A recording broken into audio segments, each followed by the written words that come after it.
Mister തപൻമണ്ടേ, നിന്നെ ഞാനിപ്പോ വെറുതെ വിട്ട ആ തീരെടുത്തു ചാടാൻ 100 പേര് വരും. അതുകൊണ്ട് നിനക്ക് എന്നെന്നു ഓർത്തിടാൻ ഞാനൊരു വിപ്ലവ സ്മരണ നൽകാം. ചോട്ടോ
ചോദ്യം ചോദിക്കലൊക്കെ കഴിഞ്ഞെങ്കിൽ മക്കളെ ചോദിക്കാലോ.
കണ്ടില്ലേ ഒരു പെണ്ണിന്റെ ജീവിതം എന്തെങ്കിലും മാറ്റം ഈ അടുത്ത കാലത്തെങ്കിലും സംഭവിച്ചിട്ടുണ്ടോ? അനന്തമായ സ്വാതന്ത്ര്യം പുരുഷന് മാത്രം അവകാശപ്പെട്ടതാണോ? നമുക്ക് ഒരുമിച്ച് വളർത്താം ചിറകുകൾ നീട്ടിയടിച്ച് സ്വാതന്ത്ര്യത്തിന്റെ ആനന്ദമായ ആകാശത്തിലേക്ക്.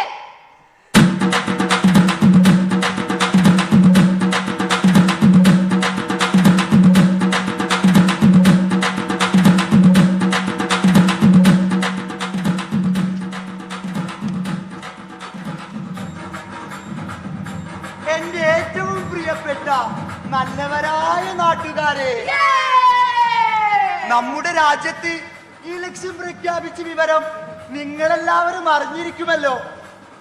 പലരും പല കാലങ്ങളിലായി എന്നെ ആക്രമിക്കുകയാണ്. ഒരു കൂട്ടം നാടകങ്ങളിലൂടെ, മറ്റൊരു കൂട്ടം ആയുധങ്ങളിലൂടെയുമാണ് എന്നെ ആക്രമിക്കുന്നത്. പക്ഷേ എനിക്കൊന്നേ പറയാനുള്ളൂ, എന്നെ നിങ്ങൾക്കറിയാം. എന്നും നിങ്ങളിൽ ഒരാളായി നിങ്ങളോടൊപ്പം നിൽക്കാനാണ് ഞാൻ ആഗ്രഹിച്ചിട്ടുള്ളത്. അതുകൊണ്ട് തന്നെ നിങ്ങളുടെ ഓരോരുത്തരുടെയും വിലയേറിയ ഓരോ വോട്ടുകളും എനിക്ക് നൽകി ഈ ഇലക്ഷനിൽ എന്നെ വൻ ഭൂരിപക്ഷത്തോടെ വിജയിപ്പിക്കണമെന്ന് ഞാൻ താഴ്മയായി അഭ്യർത്ഥിക്കുകയാണ്, അപേക്ഷിക്കുകയാണ്.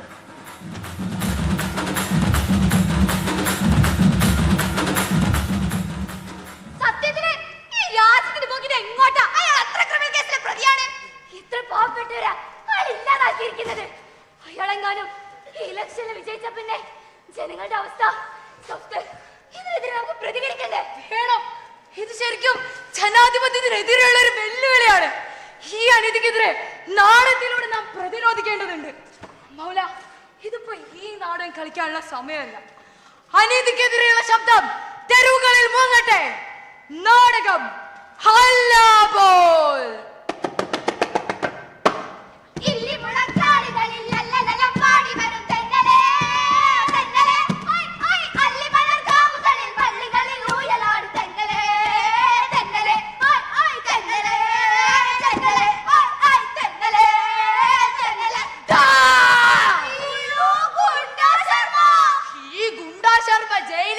തിരിച്ചു വരൂല അത് കരുതിയോടാ. ഈ ശർമാജിയെ നാടൻ കളിച്ച് കളിയാക്കാൻ നോക്കുന്നോടാ പട്ടികളെ.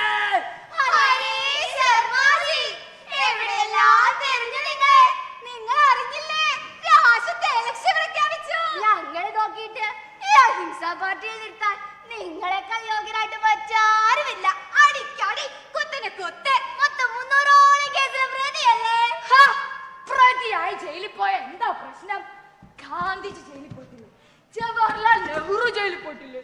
പിന്നെ ഗുണ്ടാ ശർമ്മ മാത്രം ജയിലിൽ പോയ എന്താ പ്രശ്നം? എന്ത് പ്രശ്നം? ഒരു പ്രശ്നമില്ല. നിങ്ങൾ എന്താ പറയാ സ്ഥാനാർത്ഥിയായിട്ട്? ഗുണ്ടാ ശർമ്മ കീ ജയ്, ഗുണ്ടാ ശർമ്മ കീ ജയ്, ഗുണ്ടാ ശർമ്മ കീ ജയ്. നീയൊക്കെ നാടകം കളിച്ചങ്ങളെ കളിയാക്കൂലടാ, അടിച്ചോടിക്കളല്ലാത്തിന്.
നാളത്തെ പത്രത്തിന്റെ ഏതെങ്കിലും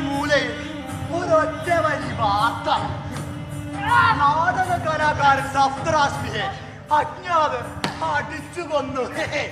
അത്രയുള്ളടാ നിന്റെ ഒക്കെ ന്യൂസ് വാല്യൂ. ഓരോ തവണ ചെരുവിലിറങ്ങി നാടകം കളിക്കുമ്പോഴും അത്തിമുടികളൊക്കെ ഞങ്ങളെ കാത്തിരിക്കട്ടെന്ന് അറിഞ്ഞിട്ട് തന്നെയാണ് ഞങ്ങള് നാടകം കളിക്കണേ. അതുകൊണ്ട് തന്നെ ശർമ്മേ നിങ്ങള് പേടിക്കണ്ടടാ. മോചനം കൊതിക്കുന്ന ഓരോ മനുഷ്യർക്ക് വേണ്ടി ഞങ്ങൾ നാടകം കളിക്കും, ഉറക്കം വിളിക്കും.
നമുക്ക് നമ്മുടെ സപ്തറിനെ നഷ്ടപ്പെട്ടു. ഈ തെരുവിൽ നമ്മുടെ സഖാവിന്റെ തലയടിച്ച് പൊട്ടിച്ചത്. ഒരു നഗരത്തിൽ അലീനി നടന്ന സൂര്യാസ്തമയത്തിന് മുമ്പ് അവിടെ കലാപം ഉണ്ടാവണം, അല്ലെങ്കിൽ ഇരുട്ടും മുൻപ് നഗരം കത്തിയാവരണം എന്ന് നമ്മെ പഠിപ്പിച്ചത് സപ്തറ. അതുകൊണ്ട് തന്നെ പ്രതികരിക്കണം. നാളെ ഇതേ തെരുവിൽ സപ്തറടിയേറ്റിവിടെ ഇതേ തെരുവിൽ നമ്മൾ നാടകം കളിക്കും. അവരുടെ ഇരുമ്പ് തണ്ടുകളെ നമ്മൾ നാളെ കൊണ്ട് ചേർക്കും.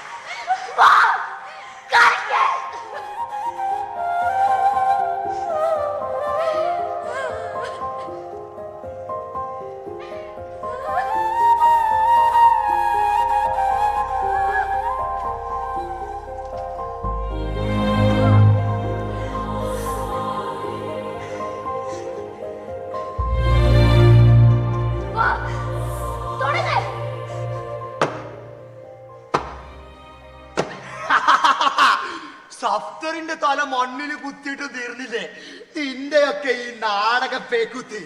നീയൊക്കെ നാടകം എന്നും പറഞ്ഞ് ഇനി ഈ തെരുവിൽ വന്ന ഈ അഹിംസ പാർട്ടിയുടെ അഹിംസ ഞാൻ എന്നേക്കോ അങ്ങ് മറക്കും. അരിഞ്ഞ് തള്ളു ഞാൻ എല്ലാത്തിനും. അങ്ങനെ ഒരു കൊലക്കത്തിക്ക് മുൻപിൽ തോറ്റ ചരിത്രം നാടകക്കാർക്കില്ല. ഞങ്ങളിൽ അവശേഷിക്കുന്നത് ഒരാളാണെങ്കിലും നിനക്കെതിരെ തെരുവിൽ നാടകം കളിക്കും. നീ കാണ്, ഇന്ത്യ കണ്ട ഏറ്റവും വലിയ ജനക്കൂട്ട ഒരു തെരുവ് നാടകത്തിന് സാക്ഷ്യം വന്നിട്ടുള്ളത്. ഈ 10,000 സാക്ഷി നിർത്തി ഞങ്ങൾ ഇവിടെ നാടകം കളിക്കും. മൂർച്ചയേറിയ കടാരയ്ക്ക് മുമ്പിലാണോ നിന്റെ ഒക്കെ ഈ ചെലപ്പ്?